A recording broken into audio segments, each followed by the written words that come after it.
Andhra Pradesh Reorganization Act. Our government has made concerted efforts to fulfill the commitments in Andhra Pradesh Reorganization Act. Recognizing the state's need for the capital, recognizing the state's need for a capital, we will facilitate special financial support through multilateral development agencies.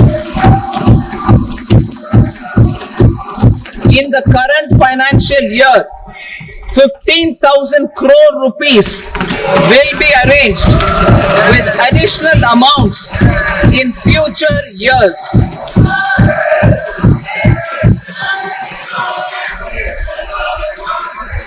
Our government is fully committed to financing and early completion of the Polavaram irrigation project, which is the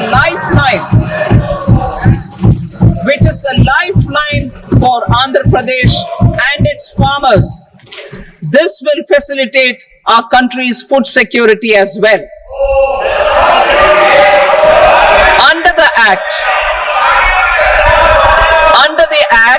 Andhra Pradesh Reorganization Act, for promoting industrial development, funds will be provided for essential infrastructure such as water, power, railways and roads.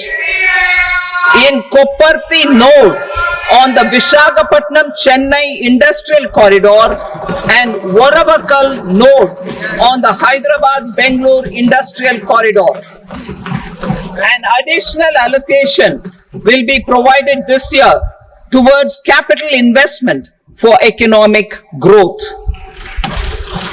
Grants for backward regions of Rayalaseema, Prakasam, North Coastal Andhra, as stated in the Act, will be provided. PM Awas Yojana. ఈరోజు దిశ మొట్టమొదటిసారిగా మా కూటమి నేను కానీ పవన్ కళ్యాణ్ గారు కానీ BJP leaders కానీ ఢిల్లీకి పోయినప్పుడు చాలా స్పష్టంగా రిక్వెస్ట్ చేశాం.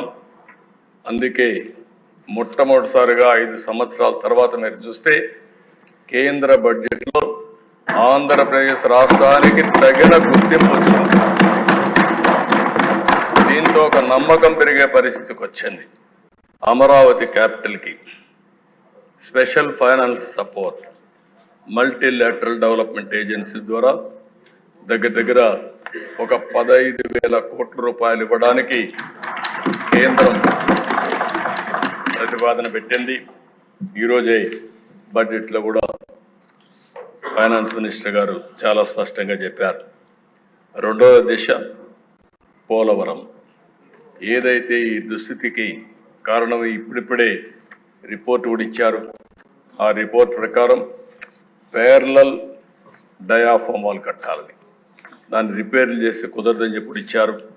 అది కూడా పూర్తి చేస్తే వీలైనంత తొందరలో మేము పూర్తి చేస్తాం పోలవరం అని కేంద్రం ముందుకు వచ్చింది. దీనికి మనస్ఫూర్తిగా ధన్యవాదాలు తెలియజేసుకుంటున్నా. ఇంకొక పక్కన దిశ ఏదైతే ఈరోజు additional funds for industrial development,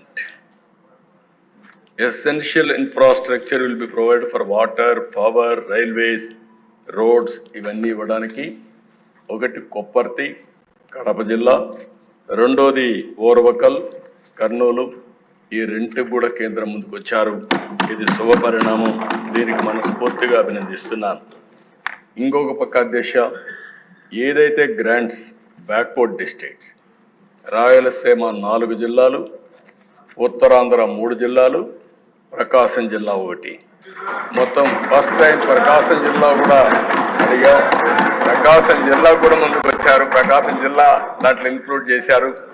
we are very happy. ఎందుకంటే ప్రకాశం జిల్లా బ్యాక్వర్డ్ ఏరియా మొత్తం, అలాంటి జిల్లాకు అన్యాయం జరుగుతున్న ఉద్దేశంతో గట్టిగా అడిగితే ఇది కూడా యాడ్ చేశారు.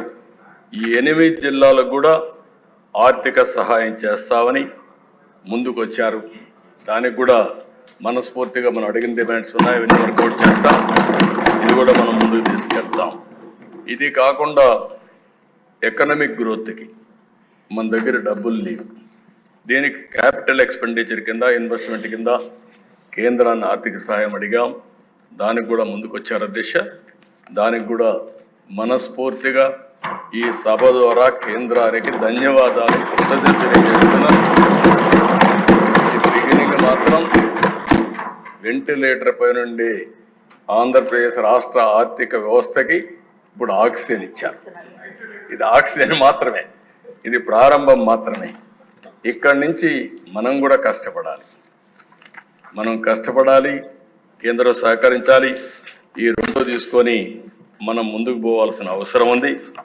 అదే మరిగా దేశ ఈరోజు మీరు చూస్తే కేంద్రం కూడా ఒక బడ్జెట్ పెట్టారు. చాలా పాజిటివ్గా ఒక ప్రోగ్రెసివ్ పాలసీ తీసుకొచ్చారు. వికసిత్ భారత్ 2047 ఒక నిర్దిష్టమైన లక్ష్యాలతో ముందుకు పోతున్నారు. తప్పకుండా నరేంద్ర మోడీ గారి నాయకత్వంలో ఈ దేశం ప్రపంచంలోనే ఒక అగ్రదేశంగా తయారవుతున్న దాంట్లో అనుమానం లేదు. అదే సమయంలో మనకు కూడా ఒక నిర్దిష్టమైన ఆలోచన, పేదరికం లేని సమాజం, అదే మరి ఆర్థిక అసమానతలు తగ్గించే వ్యవస్థ రావాలని మనస్ఫూర్తి కోరుకుంటున్నాం.